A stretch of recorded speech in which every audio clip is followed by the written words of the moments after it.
Iraq was not always war. Before the smoke, before the oil fields, before the headlines, this land helped shape human civilization itself. When most people hear the word Iraq, they think of conflict, deserts, soldiers, oil wells, explosions, and broken cities. But that image is far too small, because Iraq is not just a country shaped by war. It is the land of Mesopotamia, the land between the Tigris and Euphrates rivers, the land where some of the earliest cities appeared, where writing began, where laws were written down, where agriculture, astronomy, mathematics, and urban life helped push humanity forward. This is not only a war zone in the modern imagination, it is one of the deepest roots of human civilization. And today, Iraq is still one of the most important countries in the Middle East. It holds some of the world's largest proven oil reserves. It has major natural gas resources. It has more than 46 million people, and it has one of the youngest populations on Earth. So to understand Iraq,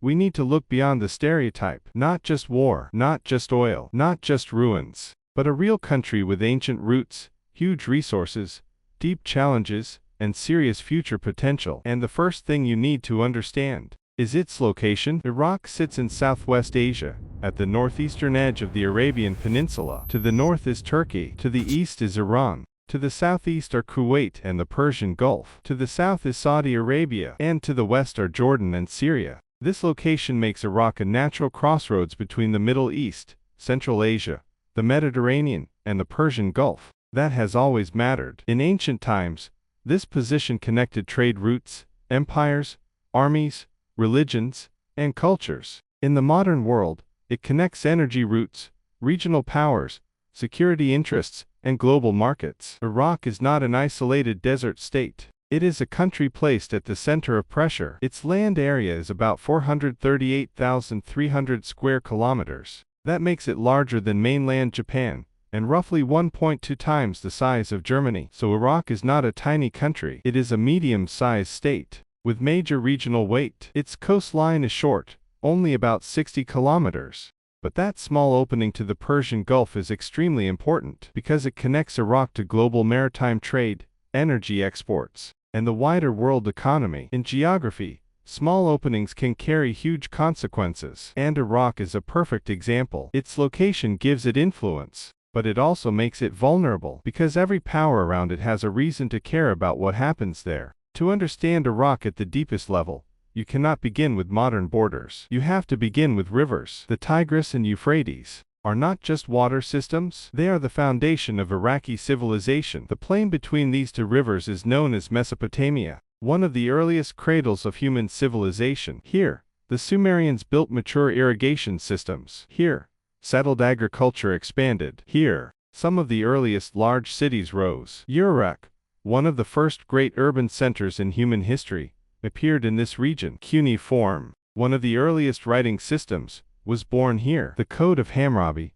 one of the earliest complete, written legal codes, came from this civilization world. Early astronomy, mathematics, calendars, law, trade, and city administration all developed from this land. Sumer, Babylon, Assyria, Neo-Babylon. These names are not just ancient history, they are part of the foundation of human civilization. If human civilization is a giant tree, then Mesopotamia is one of its deepest roots. That is why Iraq cannot be explained only through modern war. Its history is much older than any modern conflict. Long before Iraq became a battlefield in global headlines, this land was helping humanity learn how to build cities, manage water, record language, write laws, and organize society. That is the first paradox of Iraq. The world often remembers it for destruction, but its land once helped humanity create civilization. After the ancient empires, this region passed through the hands of many powers: Persians, Greeks, Arabs, Mongols, Ottomans, and later, the British Mandate after World War I. In 1932,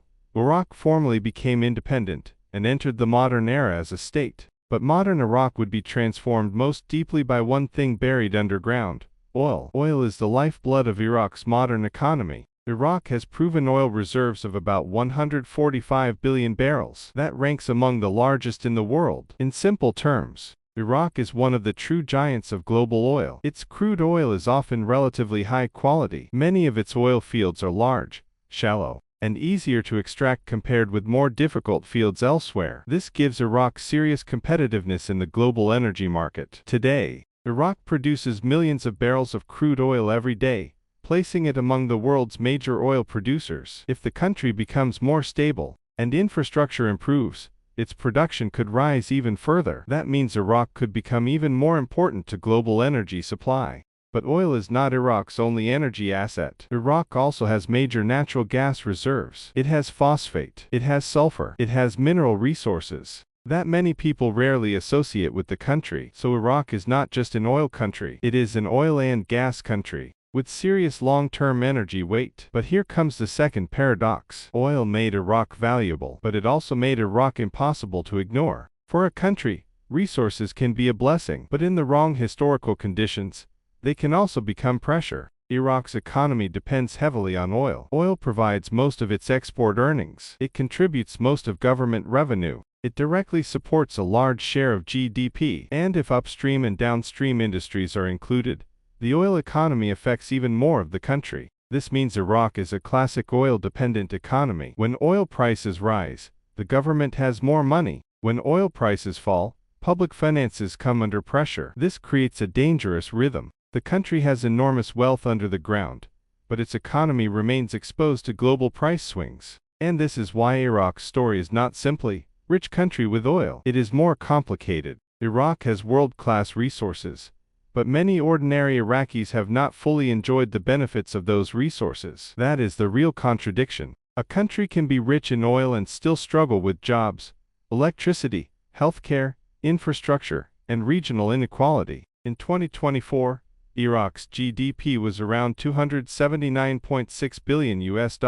That makes it one of the larger economies in the Arab world. But GDP per person tells another story. Iraq's per capita income is far below wealthy Gulf oil states, such as Qatar, the United Arab Emirates, or Saudi Arabia. So here is the question: why did oil not make Iraq as rich as people expect? The answer is not simple, but one part is impossible to ignore. War, sanctions, instability, reconstruction, and decades of political pressure have consumed enormous national wealth. The Iran-Iraq War lasted 8 years. The 1991 Gulf War brought severe international sanctions. The 2003 Iraq War shattered the old political order. Then came sectarian violence, extremist groups, security crises, and long-term reconstruction. These events did not only destroy buildings, they broke systems. They drained money that could have gone into schools, hospitals, roads, electricity, factories, and jobs. War does not only damage the present, it steals from the future. That is why Iraq remains a country of great resources,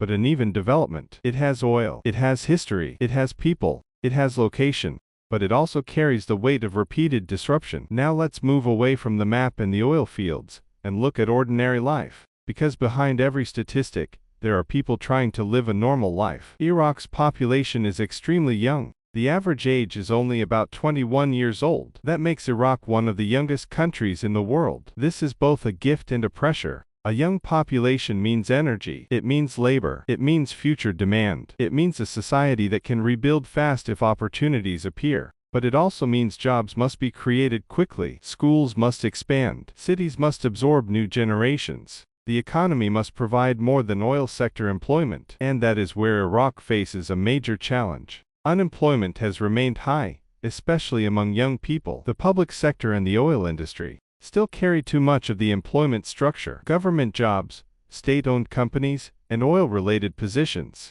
are seen as some of the most stable paths, but not everyone can enter those sectors. For young Iraqis outside the oil economy, pressure can be much heavier. This creates another layer of inequality. Those with stable government or energy-related jobs may have a relatively secure life. But many young people, rural residents, and workers outside the oil system face fewer opportunities. So when we talk about Iraq, we should not only ask how much oil it has, we should ask how much of that wealth can become schools, jobs, electricity, healthcare, and a stable future. Life in Iraq is not one single reality. Baghdad is the political, economic, cultural, and transportation center of the country. The greater Baghdad area has millions of people. But Baghdad is not just a modern capital. During the Islamic Golden Age, It was one of the greatest cities in the world. Under the Abbasid Caliphate, Baghdad became home to the famous House of Wisdom, where scholars translated, studied, and expanded knowledge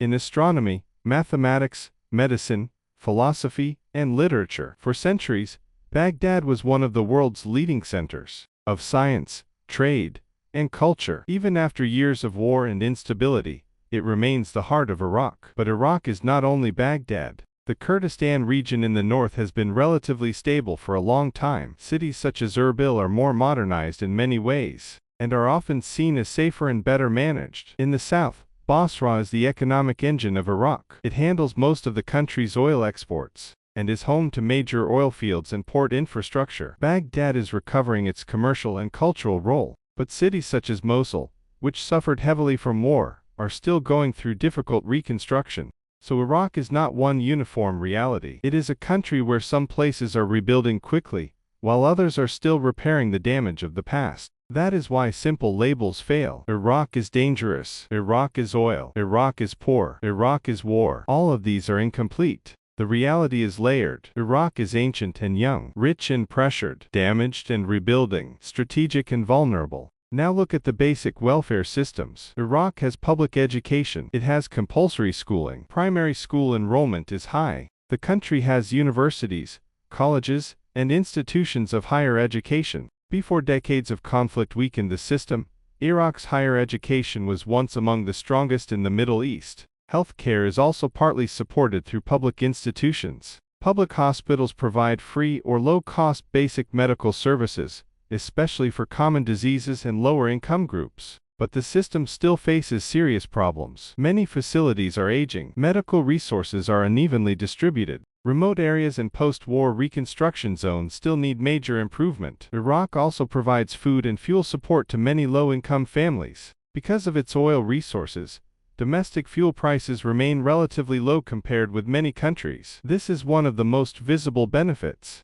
of Iraq's energy wealth for ordinary people. But again, benefits are uneven. A country can have cheap fuel and still struggle with power shortages. Electricity remains a serious issue. In some periods, daily electricity supply in Baghdad may last only part of the day. Remote areas can face even bigger gaps. This is one of the clearest symbols of Iraq's development challenge. It has energy underground, but delivering stable power to every home is still difficult. That is not just an engineering problem. It is a governance problem, an infrastructure problem, and a legacy problem from decades of instability. Transportation and infrastructure tell the same story. Iraq relies heavily on roads. Its national highway network connects major cities, oil fields, and ports. Railways exist, but they are more limited, and are often used for freight. Shipping depends heavily on Basra in the south. Basra is Iraq's largest seaport and a key hub on the northern Persian Gulf. It handles much of the country's foreign trade, shipping, and oil export activity. Air transport is centered on Baghdad, Basra, and Erbil, which connect Iraq with major cities in the Middle East, Europe, and Asia. If Iraq stabilizes further, its location could help it become a stronger regional transport and logistics hub. But that future depends on security, governance, investment, and infrastructure. Now here is another thing many people miss. Iraq is not only desert. Its natural geography is more diverse than the stereotype suggests. Much of Iraq has a hot, dry climate, but the northeast has mountains and stronger Mediterranean influence. The central Mesopotamian plain is flat, fertile, and historically agricultural. The southern marshes are among the largest wetland systems in the Middle East, and are recognized for their ecological and cultural value. The Tigris and Euphrates create landscapes that are very different. From the image of endless desert, agriculture still matters. Arable land makes up a meaningful share of Iraq's territory. A large number of people remain connected to agriculture. Major crops include wheat, barley, and rice. But Iraq is especially famous for dates. It has millions of date palm trees, and hundreds of date varieties. Dates are one of Iraq's most important non-oil exports, and Iraq remains an important supplier in the global date market. This completely challenges the idea that Iraq only has oil and no agricultural foundation. Iraq also has enormous cultural tourism potential. The country has multiple UNESCO World Heritage Sites. They include ancient Babylon, Ashur, Samra, the Mesopotamian marshes, and other historic and ecological treasures. Many sites were damaged by war, but restoration and protection work are now underway. If Iraq becomes more stable, cultural tourism could become one of its most powerful non-oil opportunities, because few countries can match Iraq's historical depth. From the first cities of humanity, to ancient Babylon, to the Islamic Golden Age of Baghdad, to the modern global energy market, Iraq has always mattered. And maybe that is the core of the story. Iraq was not damaged because it was worthless. In many ways, it suffered because it mattered too much. Its location mattered. Its rivers mattered. Its oil mattered. Its history mattered. Its position in the Middle East mattered. And when a country matters that much, it rarely gets left alone. That is the hard truth behind Iraq. Of course, Iraq's development problems are real. Its economy relies too much on oil. Oil price fluctuations affect government revenue and public spending. Infrastructure has aged after decades of war. Power supply remains a serious challenge. The young population creates huge employment pressure. Non-oil industries remain too weak. The geopolitical environment is complex. External influence still creates risks. But Iraq's advantages are also clear. It has oil and gas. It has fertile river plains. It has a young labor force. It has a strategic location, connecting the Middle East, Asia, and Europe. It has huge demand for post-war reconstruction. And it has ancient cultural resources that few countries can match. Many analysts believe that if Iraq can stabilize security, improve governance, rebuild infrastructure, and diversify beyond oil, it could become one of the most important rising economies in the Middle East. That is not guaranteed. Nothing in Iraq is simple, but the potential is real. So what kind of country is Iraq? It is not only war. It is not only oil. It is not only ruins. Iraq is a foundation of civilization, a pillar of global energy, a young country with an ancient soul, a wounded country trying to rebuild, a place where the past is deeper than most people realize, and the future is still unfinished. This country has been misunderstood for too long, and it deserves to be seen again. So here is the question: what defines Iraq most today? A. Civilization. B. Wool. C. War. Or D. Rebuilding. Be honest. When you hear the word Iraq, what do you think of first? Comment your answer below. And if this video changed the way you see Iraq, then maybe that is the point. Sometimes a country is not what the headlines told us. Sometimes, the real story is much older, much deeper, and much more complicated. Thanks for watching Map Logic. If you like global geography, history, and hardcore country analysis, don't forget to like, share, and subscribe. See you in the next episode.